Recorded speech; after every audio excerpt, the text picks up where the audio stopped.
Welcome back N R students. फिर एक बार Ashish sir your teacher mentor guide तुम्हारे लिए एक और इन्फॉर्मेटिव वीडियो। और क्योंकि एक तरह आप समझ लो हॉल टिकट आ गए, मतलब मैं आपको एग्ज़ाम देने के परमिशन एन एस ने दे दिए। और एक चीज़ और बता दूं, कल कल लगातार बच्चों के मैसेजेस बहुत सारे बच्चे डाउनलोड नहीं कर पाए और सर्वर इश्यूज़ है, टेक्निकल इश्यूज़ के कारण ऐसा हो रहा है, बट कुछ बच्चों ने कर भी लिए। तो डोंट वरी, आज के डेट में डेफिनेटली हो जाएंगे। आज शाम तक आपको अपने हॉल टिकट मिल जाएंगे, क्योंकि हॉल टिकट से ही आपको पता लगेगा कि आपको पेपर देने कहाँ जाना है। और मैं बार बार बता रहा हूँ, प्रैक्टिकल के हॉल टिकट और थ्योरी के अलग अलग आना है। प्रैक्टिकल हॉल टिकट में से वही सब्जेक्ट मेंशन होंगे जिस सब्जेक्ट के तुम्हारे प्रैक्टिकल एग्जामिनेशन है। अच्छा, आप तुम्हें कुछ चीज़ें मैं बताऊँ जो तुम्हें ध्यान रखना ही रखना है, इग्नोर मत करना, वीडियो के एंड तक बने रहना। और फुल मार्क्स पाने चाहते हो, कैसे स्कोर कर सकते हो अभी बताऊंगा, क्योंकि मैं खुद 32 ईयर्स से प्रैक्टिकल कंडक्ट करवा रहा हूँ सीबीएसई के, और मेरे को पता है कि किस तरह के बच्चे इंप्रेशन जमा लेते हैं एग्जामिनर के ऊपर। और तुम्हें भी यही काम करना है। और ध्यान से सुनो। सबसे पहले जो प्रैक्टिकल नोटबुक ये आपने बना लिए होंगे, इस तरह के शेप में होने चाहिए, एक तरफ ब्लैंक और एक तरफ रूल्ड, मतलब लाइन वाले एक तरफ right hand side, left hand side blank sheet. और उसी में आप अपना एक्टिविटीज़ को, और देखो मोस्टली एनआईएस में 10th एंड 12 में जो सब्जेक्ट्स हैं 10 एक्टिविटी ज़्यादातर सब्जेक्ट्स में होते हैं, बट कुछ सब्जेक्ट्स में जैसे पेंटिंग जैसे सब्जेक्ट में 5 आपको उनमें पेंटिंग दिखाने होते हैं और उसके करस्पॉन्डिंग आपको लिखने होते हैं, जैसे स्टैंड स्टिल हो गया, लैंडस्केप हो गया। और डेटा एंट्री में भी ऐसे ही 10 टॉपिक के ऊपर, मोस्टली 10 एक्टिविटीज़ के ऊपर आपको करने होता है। आप बोलोगे सर ये सारी चीज़ें कहाँ से मिलते हैं? ये आपको अपने जो टेक्स्ट बुक है उसी के प्रैक्टिकल पोर्शन में, प्रैक्टिकल सेक्शन में मिल जाएंगे, वहीं से एक्टिविटी को लेना है। अदरवाइज़ वैसे भी इंटरनेट पे बहुत सारे पीडीएफ बना हुआ है, लेकिन आप वहाँ जाके उन पे कैसे इंप्रेशन जमाओगे? सबसे पहले एक गलती नहीं करना, मैं कई बार हर वीडियो में बात बताते रहता हूँ। जैसे हॉल टिकट आपने डाउनलोड कर लिए, तारीख से पहले जहाँ के सेंटर दिए गए, पहले तो एक कमेंट सेक्शन में मेरे को बताना, क्योंकि एनआईएस ने कहा था इस बार 10 किलोमीटर से ज़्यादा किसी को सेंटर दूर के नहीं देंगे। क्या सचमुच ये हुआ है? और आप करना क्या है, जैसे मानो 16 to 19 के स्लॉट में आपके पेपर है, एक पेपर 2 पेपर जो भी है, आप करोगे क्या, आप 14 या 15 तारीख को उस सेंटर पे पहले ही विजिट करोगे, क्योंकि तुम्हें पता है एक एक प्रैक्टिकल वेन्यू पे, सेंटर पे कम से कम 250-300 बच्चे होंगे। ये करेंगे क्या, वहाँ के जो इंचार्ज होंगे वो तुम्हें अलग अलग ग्रुप में डिवाइड कर देंगे, एक एक ग्रुप में कैपेसिटी के हिसाब से, कि जिस तरह के अकोमोडेशन है या प्रैक्टिकल लैब की जिस तरह के साइज है, उस हिसाब से 30-35 बच्चे तक भी हो सकते हैं एक एक ग्रुप में। अब इवन एक ही दिन में 2-2 शिफ्ट भी हो सकता है, morning shift, evening shift, afternoon shift जिसे कहते हैं। इसी वजह से पहले क्लियर कर लेना, वहाँ जाके देखना, वहाँ नोटिस बोर्ड में लिस्ट, रोल नंबर की लिस्ट लगा देंगे वो, टाइम मेंशन करके। तुम्हें वो वाली टाइम और ग्रुप को माइंड में रखना है, उसी के अकॉर्डिंग वहाँ पहुँचना है, क्योंकि डेली के प्रैक्टिकल कंडक्ट होने के बाद शाम को इनको रिपोर्ट भेजने होंगे, अटेंडेंस रिपोर्ट। तो एक बार अगर उसमें एब्सेंट मार्क हो जाओगे तो बहुत परेशानी होगी।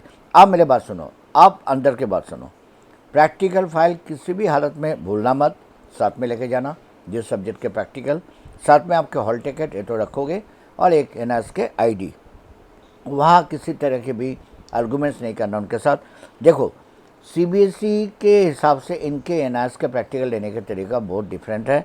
सीबीएसई में हर चीज़ को बड़ी तरीके से मेंटेन करा जाता है, 3 घंटे पूरे टाइम दिया जाता है।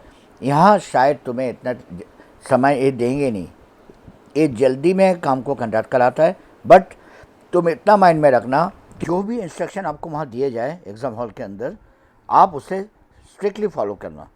आप किसी और के देखा देखी इनके साथ आर्गूमेंट्स ना करना, ना वहाँ किसी तरह के मिसबिहेव करना, ना आपस में ज़्यादा बातें करना। आप शो करोगे आप बड़ी सिंसियरली पेपर दे रहे हो, और आपको करना भी ऐसा ही है। अब होता क्या है, जो बच्चे पढ़ के नहीं आते, ये तो आप जानते हो, वो हमेशा एक एक सीन क्रिएट करते हैं। कुछ बच्चे ये भी ट्राई करेंगे कि दूसरे से आंसर देख लूँ, तो आप कोशिश करोगे तुम अपने नॉलेज बेस्ड आंसर दोगे अपनी ही लैंग्वेज में। अब होगा क्या, जैसे ही वो तुम्हें, अब सब्जेक्ट टू सब्जेक्ट वेरी भी करता है। होम साइंस में कई बार वो कोई रेसिपी तुम्हें बोलते हैं कि प्रिपेयर करके ले आओ, उसके बारे में बताओ। और जैसे कंप्यूटर साइंस सब्जेक्ट जैसे सब्जेक्ट में आपको वहाँ प्रोग्रामिंग करने भी देते हैं, और डेटा एंट्री जैसे सब्जेक्ट में शॉर्टकट कीज़ के बारे में भी पूछ लेते हैं। तो ये तो डिपेंड कर रहा है कि किस सब्जेक्ट में पेपर देने जा रहे हो। फिजिक्स केमिस्ट्री जैसे सब्जेक्ट में कोई केमिस्ट्री में कोई रिएक्शन करने दे दिए, फिजिक्स में कोई एक्टिविटी बता दिए, साउंड के ऊपर, लाइट के ऊपर। तो और ये चीज़ें कई बार टीचर आपको ये भी कह देता है कि चलो 2-3 जनों के एक्स्ट्रा ग्रुप में भी करने के लिए इंस्ट्रक्शन दे देते हैं। ये कम्प्लीटली डिपेंड करता है उस टीचर के किस तरह के मेंटलिटी है और कैसे मूड लेके वो आए हुए हैं। और वाइवा टाइम, जैसे देखो यहाँ मैं वाइवा के स्निपेट दिखा रहा हूँ। कुछ टीचर ऐसे भी है जो पूरे समय लेके वाइवा कंडक्ट कराता है, एक एक को अलग बुलाता है, क्योंकि एक एक अलग बुलाने में क्या होता है, पता चल जाता है कि बच्चा कहाँ स्टैंड कर रहा है। और ज़्यादा क्वेश्चन पूछ लिए मतलब ये मत सोचना कि मेरे से खुंदक खा रहे हैं या ज़्यादा क्यों पूछ रहा है।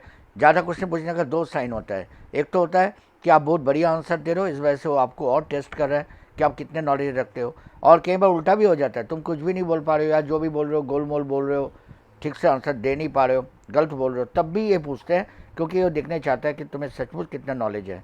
और एक चीज़ मैं बता दूं, कोई क्वेश्चन का आंसर नहीं आता तो ऑनेस्टली उनको बोल देना, सर कोई और टॉपिक से पूछ लो, ये मैंने ठीक से प्रिपेयर नहीं कर पाया था। और इनसे बहुत ही स्माइलिंग और पोलाइट मैनर पे इनसे पेश आना। और ये जो लैब एक्टिविटीज़ है, लैब एक्टिविटीज़ में अच्छी तरह जो टाइम दिए जाएंगे। लेकिन मैं बार बार बता रहा हूँ, एनआईएस में इतना समय नहीं दिया जाता है, वो हबड़ा तबड़ी में काम कराता है।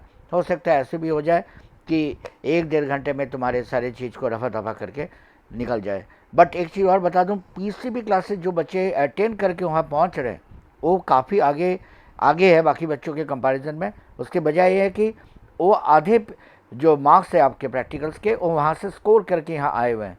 लेकिन जो बच्चे नहीं दिए या जिनके सेंटर में नहीं हुआ है, अब उनके लिए क्या होगा ये तो फ्यूचर में पता लगेगा जब रिजल्ट आएगा। लेकिन तुम आप उस बात के बॉर्डर मत होना, अब तुम्हारे हाथ में जो है उस चीज़ को अच्छी तरह करो। और एक चीज़ और है कि जैसे कि मानो कई बार ऐसे भी हो जाता है, आप देख रहे हो जो एक्टिविटी या जो एक्सपेरिमेंट आपको करने के लिए दिए जा रहे हैं वो आप बिल्कुल ही उसके बारे में कोई नॉलेज नहीं रखते हो, तो आप एकदम से शुरू में उनके टाइम ख़राब नहीं करना।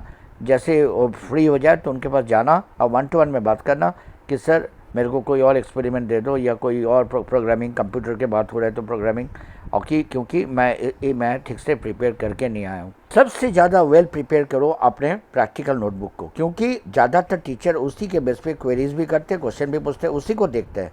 और इंडेक्स अच्छी तरह मेंटेन करो, प्रॉपर हैंड राइटिंग के साथ आपने बनाया होगा। वो हो सकता है कि उसी में से कुछ क्वेश्चन पूछ ले तुमसे वहाँ बैठे बैठे।